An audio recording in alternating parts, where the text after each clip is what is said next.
Salam sejahtera untuk kita semua. Perkenalkan, nama saya Betty Gusdwisari, calon guru penggerak dari SMA Negeri 1 Prabu Mulih.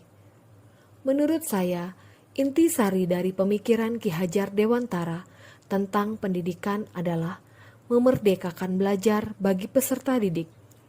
Menurutnya, pendidikan adalah tempat persemaian benih-benih kebudayaan dalam masyarakat.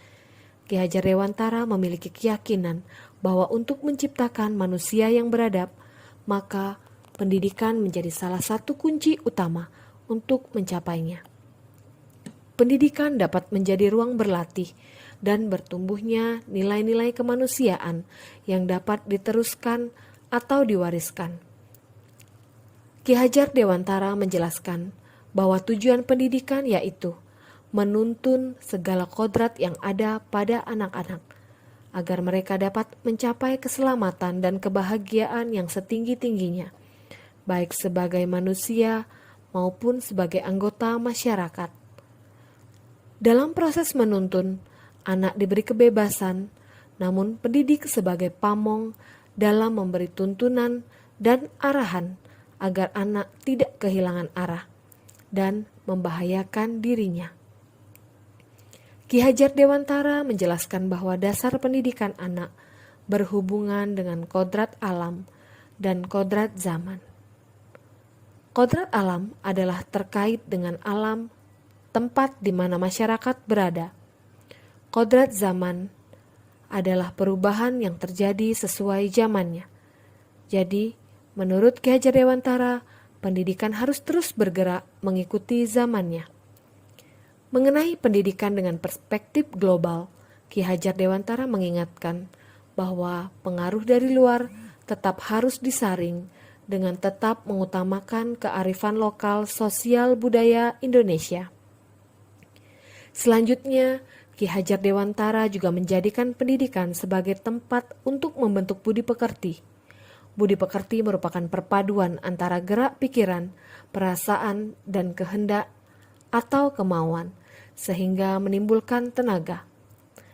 Budi pekerti merupakan keselarasan atau keseimbangan hidup antara cipta, rasa, karsa, dan karya. Keselarasan hidup anak dilatih melalui pemahaman kesadaran diri yang baik tentang kekuatan dirinya, kemudian dilatih mengelola diri agar mampu memiliki kesadaran sosial bahwa ia tidak hidup sendiri dalam relasi sosialnya, sehingga ketika membuat sebuah keputusan yang bertanggung jawab dalam kemerdekaan dirinya dan kemerdekaan orang lain. Menurut Ki Hajar Dewantara, keluarga menjadi tempat yang utama dan paling baik untuk melatih pendidikan sosial dan karakter baik bagi seorang anak. Keluarga merupakan tempat bersemainya pendidikan yang sempurna bagi anak untuk melatih kecerdasan budi pekerti. Berdasarkan pemikiran Ki Hajar Dewantara tersebut, maka saya sebagai pendidik berusaha menerapkan apa yang menjadi cita-cita Ki Hajar Dewantara, yaitu memerdekakan belajar peserta didik secara lahiriah dan batiniah. Oleh sebab itu, saya harus memandang anak dengan rasa hormat dan pembelajaran harus berorientasi penuh pada peserta didik. Dalam melaksanakan proses pembelajaran, saya berusaha menerapkan sistem Among sesuai semboyan dari Ki Hajar Dewantara, yakni ing ngarso sung tulodo, ing madyo mangunkarso, tut uri handayani, yang artinya di depan menjadi teladan, di tengah membangun semangat, dan di belakang memberikan dorongan. Sebagai pendidik, saya harus menjadi contoh yang baik untuk peserta didik, karena seperti pepatah bahwa guru itu adalah digugu dan ditiru. Sebagai pendidik juga harus dapat memberikan rasa nyaman bagi peserta didik, yaitu dengan menciptakan proses pembelajaran yang menyenangkan bagi anak, sehingga anak lebih bersemangat dalam proses pembelajaran. Dengan demikian, saya dapat membantu peserta didik untuk menggali potensi yang ada di dalam diri peserta didik.